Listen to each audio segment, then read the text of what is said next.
Today, we're breaking down an absolutely incredible scenario from our source material, a hypothetical special forces raid by the US to capture the president of Venezuela.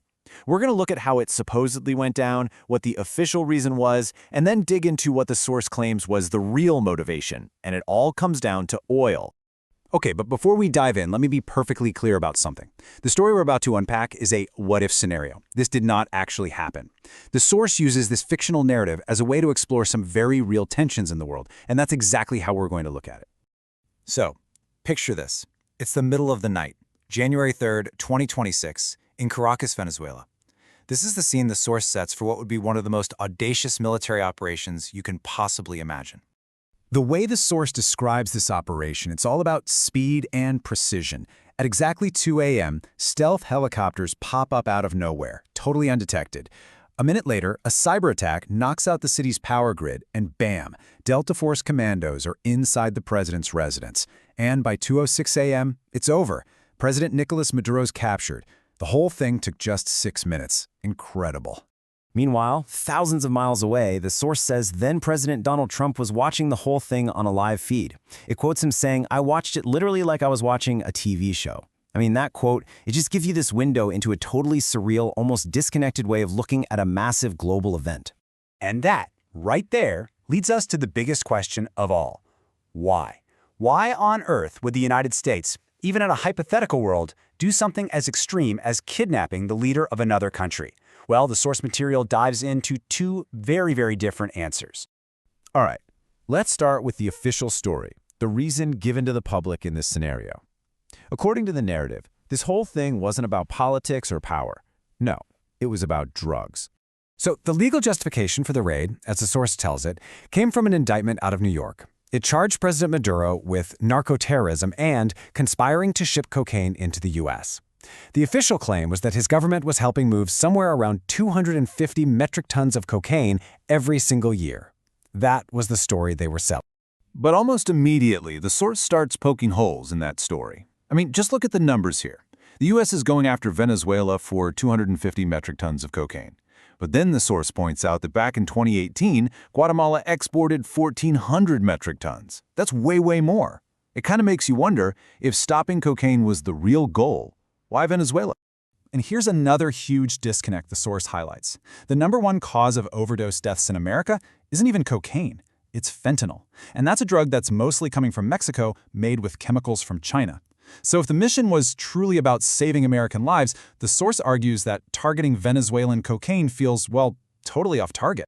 So if it wasn't about drugs, then what was it really about? This is where the source makes a sharp turn and points to what it claims is the true motive behind this whole hypothetical operation: oil.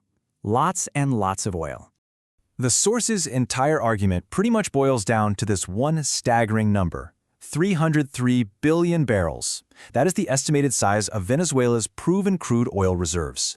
A number so huge, it has the power to completely shift the balance of power on the world stage. And just to put that into perspective for you, Venezuela has the single largest proven oil reserves on Earth. That's more than Saudi Arabia, more than Iran, and way more than the United States. We're talking about an absolutely massive geopolitical prize. According to the source, this isn't a new fight. It goes back decades. After Hugo Chavez came to power in '99, he passed a law in 2001 that nationalized the oil industry, kicking out foreign companies. The source claims that this move led directly to a failed US-backed coup attempt just a year later, which was then followed by years of escalating sanctions and hostility.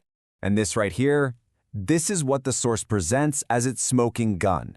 It's a quote attributed to Trump supposedly from the day after the raid. Talking about Venezuela taking control of its own oil industry, he allegedly said, "They took oil away from us." That phrase, "away from us," the source argues, says everything about a sense of entitlement to another country's natural resources. So, this brings up another massive issue. Let's say this raid actually happened. Would it even have been legal? The source argues, pretty forcefully, that it would have been a complete violation of both international and American law. You see, at the very foundation of international law, you've got the UN Charter, and Article 2.4 is a big one. It basically says you can't just use your military to attack another country's territory or mess with its political independence. A military raid to snatch a head of state? Yeah, That's a pretty clear violation. But the source points out it's not just international law that would be ignored here. In the US, the Constitution is clear. Congress has the power to declare war. But in this story, the president just goes for it, all on his own, without getting any approval from lawmakers. The source claims that move would be breaking American law, too.